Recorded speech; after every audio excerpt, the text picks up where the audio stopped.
Welcome to Our Voice podcast, brought to you from Croydon Vision. This is the Christmas broadcast. My name is Dr Paul Harper, a retired astrophysicist, a volunteer and member. And we have a very special guest today, and you are? I'm Dr Peter Osei Bonsu, a retired ophthalmologist and a volunteer at Croydon Vision. And we have a special name for this podcast, The Two Doctors. Anyway, and the reason why we're having a special podcast, this is all about eye conditions. And we're going to talk about the common eye conditions, risks related to issues and conditions like macular degeneration, cataracts, and glaucoma increase with age, which of course I suffer from. Not glaucoma, but with macular degeneration. So we move on to some talk about the general eye conditions and general eye health. So the first question I'd like to ask you, Peter, is what are the most common eye condition or eye problems people face as they age? Well, as people age, all kinds of bad things happen, including their eyes. The first thing actually is presbyopia. As people age, their near point of vision recede. Everybody, as you age, your near point of vision recedes. It goes back. So it goes back to the extent that maybe at a point your hand cannot reach where the whatever you are reading is. And then you need something to bring it closer to you. And that is when you need reading glasses to bring it close to you. So that happens to everybody if you have short-sightedness or long-sightedness. But people with long-sightedness, this happens, they experience this at early age. Yes, that's affecting me when I was in my 50s. I started to have to wear glasses. Yes. I think it's a common thing common thing for many people. Yes. So the other thing that is common, universal to almost everybody, as you age, you develop cataracts. So the cataract is, the lens in your eye which focuses light at the back of your eye, that's on the retina, loses its transparency as you age. You see, and now you need a clear lens to actually get light pass through it so that you see things clearly. So if the transparency reduces, then you lose your vision. So cataract is essentially opacity of the natural crystalline lens. Now, people with diabetes, this may happen about 10 years before the normal age group. You see, so if in normal population, people develop cataract around 60 years, and in the diabetic population, it's probably going to happen around 50 years. So about 10 years earlier. In fact, that's what I've been told because I've got diabetes, and I've been told by Moorfields, a very good hospital, eye hospital, that there is a chance by the time 70 rather than 80, I might have cataracts. Yes. And that they're keeping a check on my eyes on a regular basis. And I think that's very important. And it's very important to make, actually. Yeah, so in the cataract, the only solution is probably to remove the one which is opaque and put an artificial lens in the eye. So it will do the job of the focusing of the natural lens. The next one, which is also quite common, is glaucoma.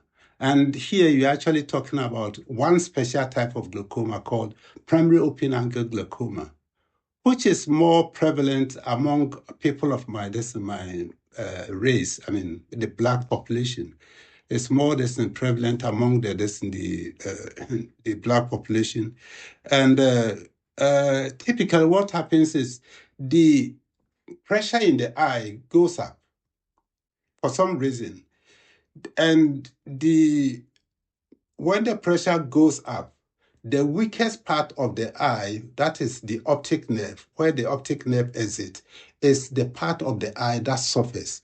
It causes damage to the optic nerve head. And so when the nerve head is damaged, then it causes the corresponding visual field, that's this visual field defect.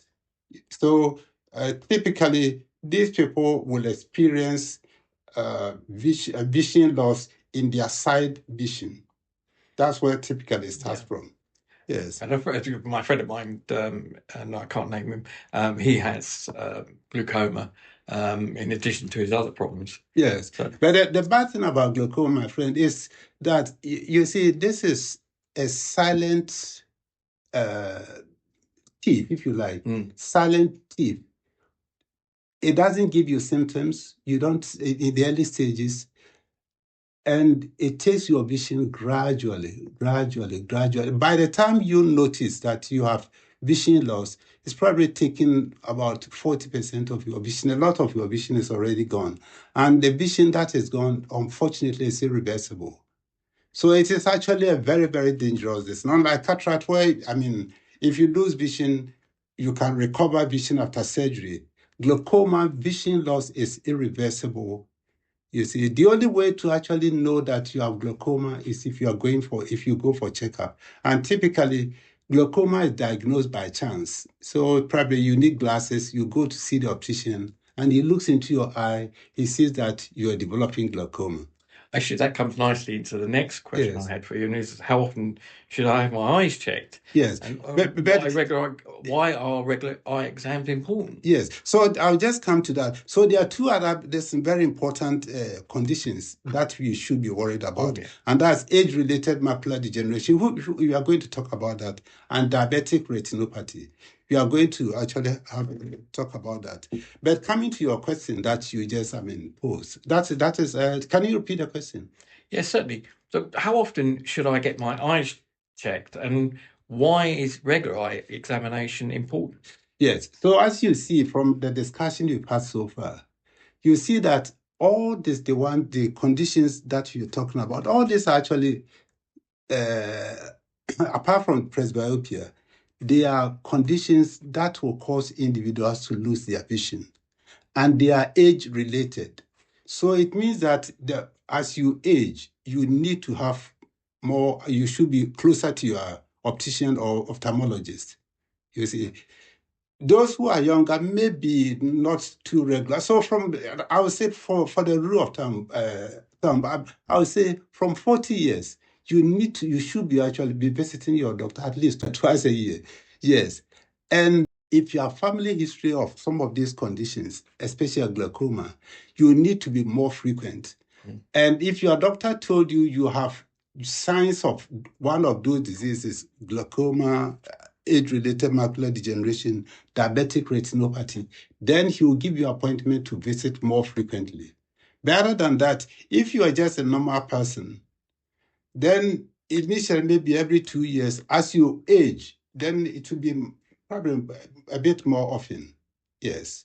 And I think that's very important to actually emphasize that you should have eye examination, because if you're a diabetic or you're over a certain age, it's actually free for an NHS checkup. Yes.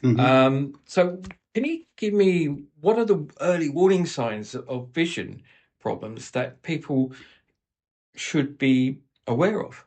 So signs that should warn you that you are probably having a serious problem.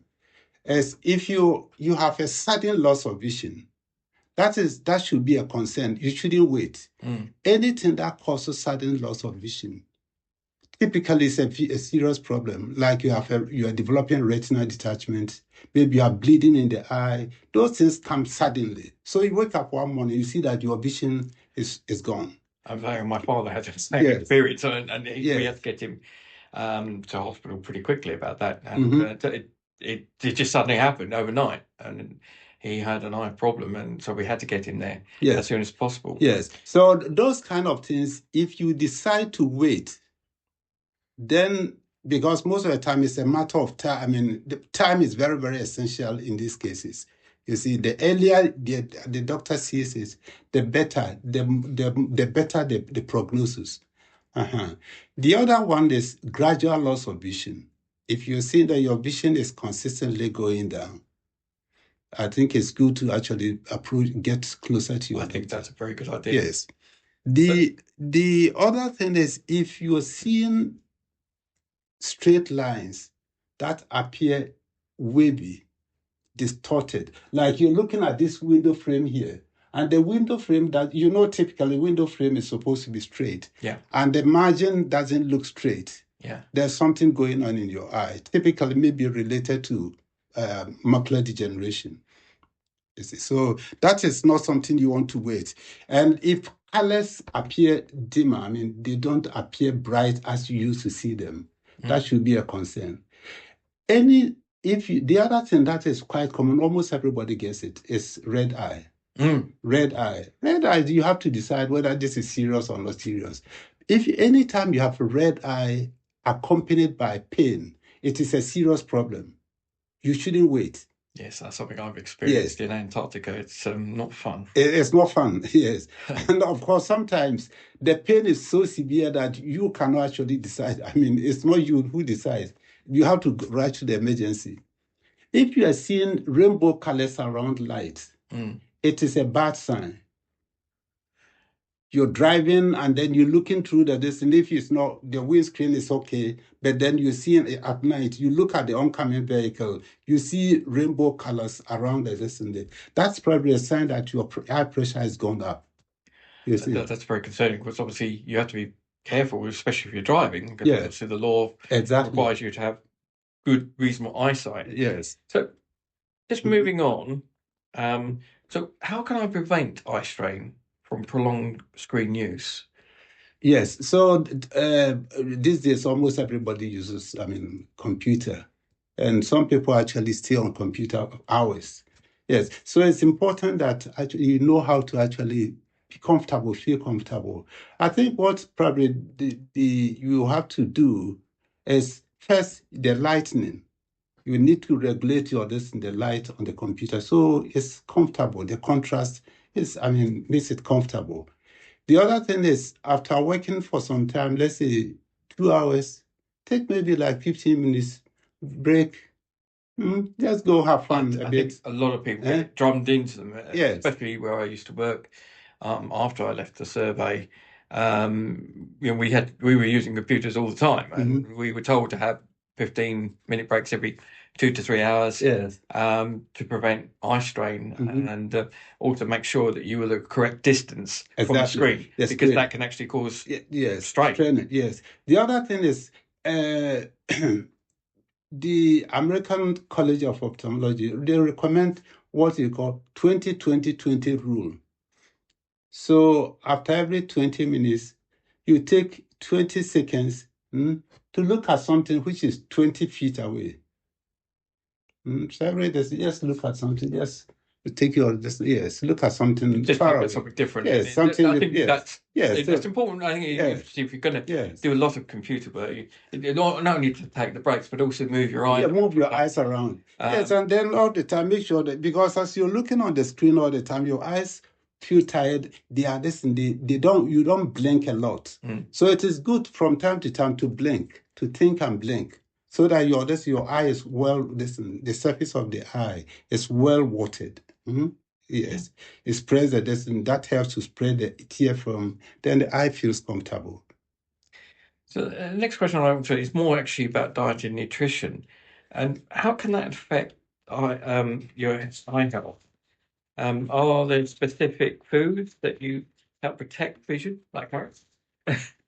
Yes, there are quite a lot of food that are actually useful for the eyes. And typically, food that are good for the body, they are good for the eyes. Yes, but let's be more specific. Certain vitamins like vitamin A, vitamin C, vitamin E, these are very, very essential vitamins, and zinc. And there's another, the carotenoids, like zeaxanthin and lutein. These are very, very essential for the eyes. And also omega-3 fatty acids. These you get them from maybe things like flax seeds, salmon and those kind of stuff. Fish. Yes, fish. These are actually very good. Then the color of this actually gives you a clue what kind of food to eat. Yellow and orange vegetables and fruits are very, very good. Carrots first thing. Yes, carrots, citrus. Citrus are very good. Then the green is, the leafy green leaves, spinach, kale. You see, those kind of stuff are very, very good for the eyes. And you want to avoid things like meat, or maybe reduce it. You want to avoid this, yes. But rather you take things like maybe egg yolk. So I'll go more for fish, as you said, fish. What about Typical white meat more than red meat? Yes, so maybe more I'll avoid more the red meat. Yes, I'll avoid this and probably go for this white meat. Yes, and then I talk about flaxseed. Walnuts are also very, very good. Walnuts. So yes, those kind of. But generally, eating well is good. Balanced diet is good. I think it's good. I mean, one of the things that was drummed into me as an astronomer is eat carrots. Yeah, carrots. Yes, I eat carrots every morning. Oh yeah, I love carrots. Yes. Anyway, let's move on. So obviously we now move on to wearing glasses and contact lenses. Does wearing glasses and contact lenses weaken your eyesight over time? Yes, you see, there are a lot of misconceptions and myths surrounding the use of, glasses. In fact, some people say if you wear glasses for a long time, your eyes will sunk in. Oh, I don't believe that. No. I my eyes might become a little bit sore. Yes. But... So they do not actually affect the eyesight. Yes, they don't. They are just optical device, and what they do essentially is to focus whatever you're looking at on your retina. So they are just helping the focusing system of the eye, the cornea, and then the lens to put the whatever you're looking at exactly on your retina so you can see well. So yeah, but the other thing is, if you wear contact lenses, it's very essential that when you're sleeping, you remove them. You see, because they can actually abrade your eye surface, the cornea, and that can be very bad. It can cause cornea ulceration and those kind of stuff. That's very important for people who do use contact lenses to note. Yes. So, Peter, what is glaucoma and why is it important to detect it early? Yes. So, Paul, I think I mentioned briefly, what it is in our earlier discussion. Glaucoma essentially is not pressure in the eye. That is glaucoma. A lot of people think when your pressure goes up, that is glaucoma. No, it is actually the effect of the pressure on the nerve that makes you see. You see, the nerve is a connection between your eyeball and your brain. You see, just like a connection, if you connect your phone to the computer, you see the wire that connects the two. So the phone, let's say like the eye, and then the computer like the brain, the connection between them. If the wire is actually severed or some of the wires are damaged, then the transmission will be poor. You see, transmission of images will be poor. The same way, if the optic nerve has some of the fibers damaged, then your vision will go down. The optic nerve has about 1.2 million fibers, you see. And what glaucoma does is gradually it will damage the optic nerve fibers, the fibers. Now, as I said, in the initial stages, you do not see anything. You don't feel anything, you see, unless the disease is quite advanced, unless you've lost a lot of the fibers, you see. The other thing is, because the two visual fields overlap, the area that one eye sees and the area the other eye sees, they overlap. You see, so when you are losing vision in one eye, typically you will not appreciate it because the other one covers part of the visual field of the other one. Yes. And so if you're going to depend on your vision to determine that you are developing glaucoma, then by the time you see, you probably have lost one eye already. And that is why it is important to go to see the optometrist. And the good thing is, most glaucomas will start around 40 years. That is the time presbyopia typically starts. That's when you need eyeglasses. Mm. Yes. So it is a good time for you to actually have a proper eye check when you have presbyopia. You don't go to the wayside and just buy glasses from the counter. You see, buy reading glasses from the counter. Those are very cheap. But then you miss an opportunity to have an eye test, glaucoma test, at a very crucial time. You see, if you do that, you miss that opportunity. Maybe it doesn't happen here very often. Elsewhere in the developing countries, this happens very often. When they need glasses, they just walk into the wayside shop, get some reading glasses, and then it's okay for them. Do you think that can damage your eyes? No, the glasses itself will probably not damage your eyes. Yeah. It probably will make you feel uncomfortable if they are not the right size. If they are not the right power, you'll feel uncomfortable. But the thing is, you miss a very good opportunity to have an eye test to determine something that can damage your eye, that can make you go blind.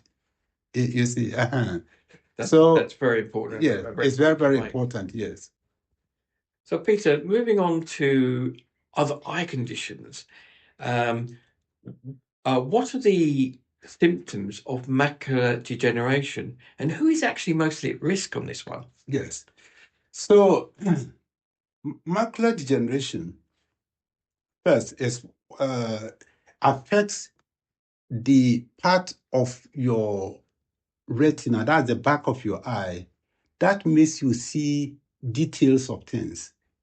The part of your eye that sees things clearly, your central vision. That is, the area of your eye where macular degeneration affects. It doesn't affect the side vision. So typically, it doesn't make you lose your vision totally. It doesn't make you go blind. Now, the symptoms of macular degeneration, like most of the conditions, in the early stages, there are no symptoms. But you'll see that it is difficult to see details of things that you are reading, small prints. Even with your reading glasses, you see, with your reading glasses, you're supposed to see details of read small prints. If you have macular degeneration, you find it very difficult to see details of things that you are reading. And if you are looking at straight lines, they look heavy, wavy, and as if there's a bump on the line, you see, and the lines look distorted. So if you are looking at this sheets with squares of lines, squares, you see that the portion that you're looking at looks distorted, and as if there's a shadow cast at the portion that you're looking at. If you're looking at somebody's face, for example, it's difficult to recognize the face properly. If you're looking at, let's say, a clock on the wall, you can see the frame of the clock, but it's difficult to see the time because you can't see the details. Yes. So these are the early signs. Then you become light sensitive. The eyes become light sensitive. And things do not appear as bright as they used to be. And people who are at risk are, as I said, first, people of Caucasian descent are more likely to develop this than maybe Black people. People who are overweight. Sorry. I'm sorry, I'm overweight. No, I'm not talking about you. Yeah, naughty. And smoking actually put people at risk. Smoking and people who eat diet high in saturated fats, you see, like meat and those kind of stuff, butter, cheese, those people are more at risk. Yeah, that's something I've got to be very careful. But Mhm. thanks for telling me about that, Peter. Yeah. So, moving on to one of the other conditions, and that's diabetic retinopathy. Okay. How can people with diabetes protect their vision, especially like me? Yeah. What advice can you give me Mhm. as a diabetic? Diabetic retinopathy essentially is a complication of diabetes caused by the sugar damaging the blood vessels on at the back of the eye, the retina. You see, and so the way to actually prevent this or protect your eyes from developing diabetic retinopathy, first is to regulate your sugar, making sure that your sugar is within the normal range. I mean, when you meet your GP or maybe your doctor, you advise you which range you need to keep your blood sugar. So the blood sugar is number one. You need to keep your blood sugar within the normal level. That means you eating certain diets, as you talk about. You see, if you eat those diets, you are more likely to have your blood sugar within the normal diet. You have to do regular exercise. Regular exercise. That's something I'm going to say. Yes, regular exercise very, very important. If you do exercise, it reduces your blood sugar. You see, if you have conditions like hypertension, you need to bring your BP down. If you have high cholesterol, you need to get the cholesterol down. If you have diabetes, hypertension, high cholesterol, it's actually a recipe for diabetic retinopathy. You are more likely to develop diabetic retinopathy. You need to get these three conditions at the well regulated. And it's important to actually have regular checks as a Yeah, diabetic. I have a checkup every 3 months. Yes. So as you said earlier, earlier question, if your doctor says you have diabetes, it is important you go and see you go to the eye clinic or maybe the optician to examine your eyes. You see, typically, by the time they see that you have diabetes, probably you already had it. You see, you had it earlier. And so maybe there are already signs of retinopathy in your eyes already. You see. And so once you are diagnosed, your doctor will agree with you. If you go to see your doctor, they will agree with you how often you need to see the eye doctor for eye examination. You see, you need to dilate your eyes and examine the back. If there are signs of early diabetic retinopathy, they will tell you how often you need to come. If there are late signs of diabetic retinopathy, they will tell you how often you need to see them. Then the other thing is, we talk about a diet already. You know the kind of things you need to. Then, if you have weight problems, you need to get your weight in the. Yeah, that's what the doctor keeps on telling me. You need to get your weight in normal range. Sorry. Then you need to drink a lot of water. You see, if you are dehydrated, it makes your blood sugar go up.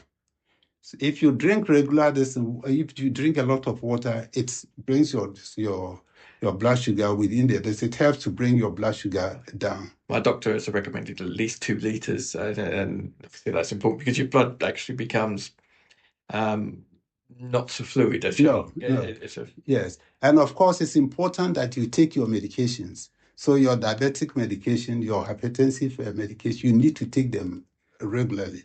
And then you need to actually avoid stress because all these conditions, hypertension, diabetes, are stress related. So if you can do it, good to do meditation, yoga. Those are stress modifying exercises. And I can thoroughly recommend for our members that chair yoga is brilliant for doing yes. I was there once and I actually loved it. It was very nice. Yeah. Yes. As a regular, I can highly recommend it. I've fallen asleep a few times, but it's great. Yes. So, and the other thing is you need to wear glasses. In fact, talking about glasses, I don't know if there's another person on that. But glasses, it is important that if you have not only diabetes, but if you have reduced vision in one eye, it is important that you wear protective glasses most of the time. In this case, they serve like seat belts. You see, you can drive. So here, of course, you can, if you can't drive without wearing your seat belt. Yeah. But of course, you can drive without seat belts and not get into an accident. But if you drive without a seat belt and you have an accident, that can be very dangerous. You see, it's the same thing. If you wear glasses, if you have sight loss in one eye, and the other eye is a better eye, it is important you wear glasses, protective glasses. If something is going to hit the good eye, the protective glasses will protect that eye. Unfortunately, I see most of our members who have this, who do not wear any this nut or any protection on their eyes. And I think it's advisable that people take that advice. I think for myself, I wear glasses during mostly when I'm walking around. Yes. I don't actually wear glasses. I don't need to wear glasses for that sort of thing. I can just about see my way around. But I think what you've just said is very important. Mm-hmm. And other advice is, of course, if your eyesight is defected, do not drive. Yes, which is against the law anyway. Yes. Unfortunately, I've had to give my license up. Mm-hmm. Okay. The next thing I obviously want to ask about, and we've already talked in general about prevention of eye damage and prolonged eye health. But of course, there's another factor here relating to the sun. Mm-hmm. And as an astronomer, because I would advise people, do not look at the sun direct because you can go blind. But one of the things that I want to cover, and I have personal experience about, is obviously, as you know, I worked for the British Antarctic Survey in Antarctica. Yes. Mm-hmm. And there was an ozone hole down there while I was there. And so levels of ultraviolet, UV, was very, very high. And so it was important to wear special shielding, not necessarily sunglasses. It had to be special goggles. And that's actually what happened to my left eye. I had an accident and I couldn't move my goggle. My goggle had gone up on the left side and I couldn't move it down. And so I had an eye issue ever since with my left eye. So I think what we need to talk about really is the importance of prevention of UV by wearing sunglasses and other things. So could you give me a little bit about that, please? Yes. So, in fact, this reminds me of an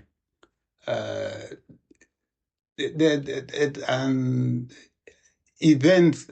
Should I say event? Or there was a time in Ghana, and of course it happens here as well, that there was an eclipse of total eclipse of the sun. Yes, we didn't have a massive eclipse here. Yes. The advice that people should get special UV glasses, and special type of glasses were sold. People, everybody had to get it before you can actually look at it. Yeah, that was interesting actually. But talking about sunglasses, I think they are very, very important. Unfortunately, from in my country where there's a lot of sun, people don't wear a lot of. You don't see people wearing sunglasses. They see sunglasses as more like fashion, Yes. But it's important. Sunlight or UV is actually the cause of a lot of these conditions like cataracts and macular degeneration. So they're actually very, very important that to keep proper eye health, people wear sunglasses. And it's not only when it is sunny. You see, it could be cloudy, but still, the clouds could be reflecting the sun rays. You're walking on snow, it could be and this is you understand? And then the snow will be reflecting the UV. You're walking on the beach, the sand, and reflects UV rays into your eyes. So it is absolutely important that you wear these glasses especially when the sun is on, when you're at the beach, when you are walking on snow. And the glasses should be up at least about 99% UV protective against UVA and UVB rays. You see, so this is actually very, very critical. There are a lot of glasses that look dark, but then they are not totally UV protective. And those are very dangerous because you see, if you wear glasses that are dark, it causes your pupil, the pupil to dilate. Mm. And when the pupil dilate, it admits more light into the eye. You understand? If the pupil in your eye dilates, it admits more light. So if your glasses are just dark and not UV protective, then it's allowing more UV rays to enter your eyes. That can cause a lot of damage. I don't know whether you appreciate what I'm saying. Well, as a person who had to work in that sort of environment, it's absolutely important that when you're buying sunglasses, you look for one that says 100% or at least 99% UV protection. Gives you that kind of. I mean, you can buy them off the counter, Yes. but you can also get prescription sunglasses as well, which your optician can actually issue to you, and they can also be UV protected. So exactly. I think that's very important. Well, thank you for talking about that. Yes. But why don't you share your experience? I mean, you. Well, I mean, obviously, it's important in Antarctica to wear eye goggles. You don't wear glasses, sunglasses. The glare from the snow is such that it's enough to blind you to get snow blindness. And actually, that's what happened to my left eye. Because I had an accident, and I gone out about 1 kilometre to an experiment that I was running, and I slipped on blue ice, even though I had crampons on, and I fell on ice, broke my right arm. My goggle, left eye, part of my goggle had gone up, and I couldn't push it down. So of course, I had that bright light coming straight into it, and of course, working in the summer months in Antarctica, it's 24 hours of light, and same if you worked in the Arctic as well. So it's always very important that you had goggles. And speaking as an astronomer and side of my job, I'm more of an amateur astronomer these days. We do observe the sun, and using that, we use special devices that allow us to look directly into the sun. We used hydrogen alpha filters, which are designed to completely block, or calcium filters, which allowed us to look directly at the sun. But of course, this is something I emphasize. Please do not look at the sun with binoculars or anything like that. If you don't know what you're doing, the best way to observe the sun, if you're looking at sunspots or anything like that, is to project it onto a piece of card or a piece of paper. That's the safest way of doing it. But obviously, or using special Macular filters or other type of filters you can get that allow you to look directly at the sun. But I don't recommend it unless you know what you're doing. No. So really, I need to emphasize that to people who are interested in astronomy. Just don't do that. So we've talked about all the conditions and impacts of lifestyle and eye health. I'd like to move on to more advances in eye care. What technological advances in eye care has there been? Imaging of the eyes to detect eye diseases, which is optical coherence tomography.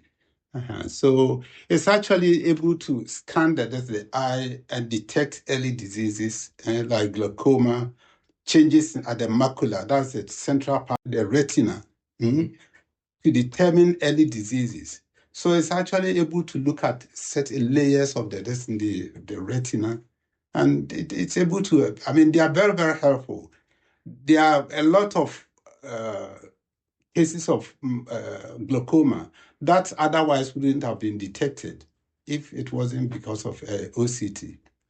There's also new that's probably not technical but advances in ophthalmology, stem cell therapy, which is being tried for this macular degeneration.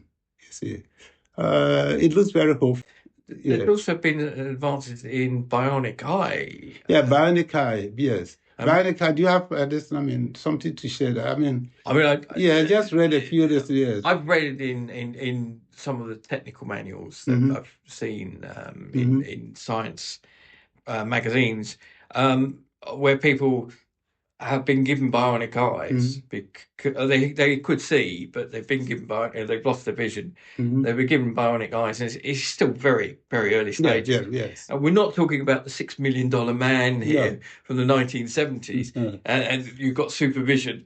It is giving very basic pixel vision to the left eye and through to the optic nerve. So it's easy, very early stages. But I can see in 100 years' time, people being able to see with bionic eyes, just normal. Yeah. And I think that there's going to be lots of advances in that. Neuralink. Neuralink is another. I don't know about this Elon Musk. This Neuralink. Yes. They're trying to develop something that he is hopeful that maybe can help cases of optic nerve damage. I think what Elon's doing there is actually quite important. I mean, obviously he can afford it, but he's been plowing a lot of money into research in that area, and I'm sure that will develop over time. But of course, at the moment, we do actually have systems that can help ordinary people just by using their mobile phone or their iPad. Recently, I went to Blackfriars Station, and we had a session with a group there who are trialing this app, and it's called AIRA, or AIRA, AIRA Explorer.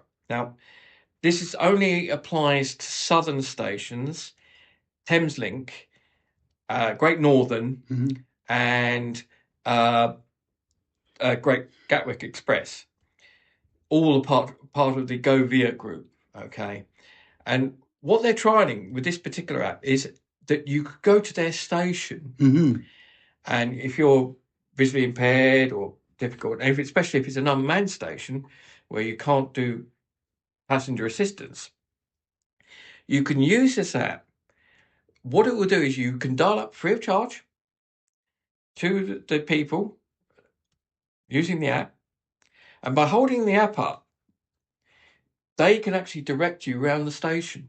Tell you where the stairs are, what you're seeing in front of you, what's showing up on the board. So, and that's all free, okay, for anyone who has the app. And it is, I stress in the trial, outside this area, it's not. But ultimately, if it is successful, it will be rolled out to the rest of the country. Sounds interesting. But it has other factors as well, because it is artificial intelligence, AI, and you can actually hold it up, if you have some vision, hold it up to a screen, so the listing all the stations.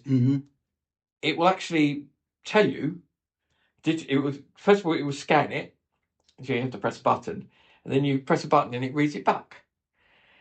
And that's brilliant. That's brilliant advance. That's interesting, yes. And so that's something I've been trialing, and one or two other members are also trialing from the working age group. And I think that's a really great advance. I quite like it. And mind you, you can also use it at other stations outside there.